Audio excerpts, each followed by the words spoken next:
Bung Wesley, tadi juga ada yang menarik pernyataan dari Patrick Kluivert yang mengatakan bahwa sebenarnya tidak ada pendekatan yang berbeda ketika menghadapi lawan yang lebih kuat di Asia. Bung Wesley, apakah memang seperti itu atau Anda punya pandangan lain, Bung Wesley? Apakah memang harus ada pendekatan yang berbeda ketika menghadapi tim yang lebih kuat atau seperti apa?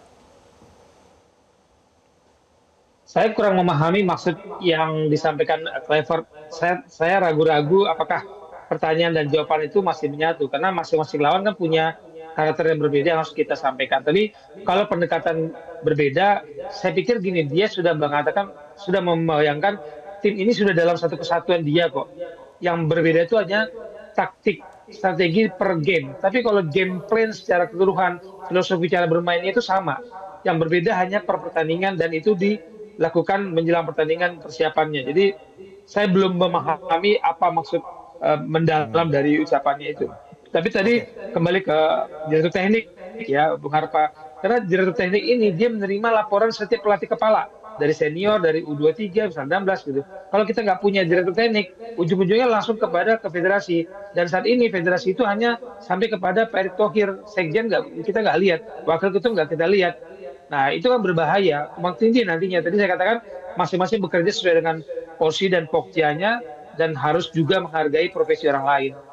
Oke, jadi kalau menurut Anda Dirtek ini lebih cocok diisi oleh mantan pelatih lokal atau memang langsung sekalian saja dari Belanda, Bung Wesley, karena tim pelatihnya dari Belanda? Saya nggak berani ngomong pelatih lokal kalau kondisi sekarang ini semua melihat arahnya pembangunan sepak bola kita saat ini kan lewat tim nasional dan tim nasional itu lewat diaspora dan naturalisasi. Jadi saat ini strategi jangka pendek semoga nggak berkepanjangan dan nggak berkelanjutan dalam membangun sepak bola Indonesia memakai tim nasional sebagai ujungnya ya mau nggak mau detek saat ini Mas Haile masih dari luar saat ini ya. Oke. Oke, baik. Seperti itu ya, Bung Harpa ya. Soal Dirtek ini juga masih menjadi pertimbangan karena memang posisi Dirtek ternyata sangat krusial untuk timnas Indonesia. Iya, memang betul ya. Artinya ini kan tim nasional kita ini adalah proyek jangka pendek akselerasi. Memang untuk 1-2 tahun ke depan kita bisa bergantung dari sini. Sehingga kalau tadi kita bicara di direktur teknik, seyogyanya adalah yang bahasanya juga sama. Bahasa dalam arti literary atau harafiah, bahasa yang dalam arti juga pemahaman pertandingan atau game plan. Cuman kalau kita lihat, ini ada satu hints tersendiri. Saya mengajak kita agak sedikit melipir. Ada katanya akan diajukan proposal untuk menghentikan proyek naturalisasi. Katanya ya akan diajukan. Tapi Masih kita rumor tahu, ini. masih rumor. Tapi artinya kita juga mengantisipasi.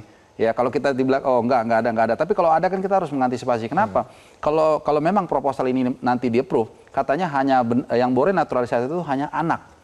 Hanya anak, jadi tidak bisa dari keturunan kakek, apalagi yang seperti Martin Paes itu yang kakek neneknya hanya lahir di sini. Kalau ini yang terjadi, makanya akan bisa putus nih langsung. Nah ini yang mesti dipikirkan juga. Jadi oke, akselerasi is good. Ini pendekatan top bottom.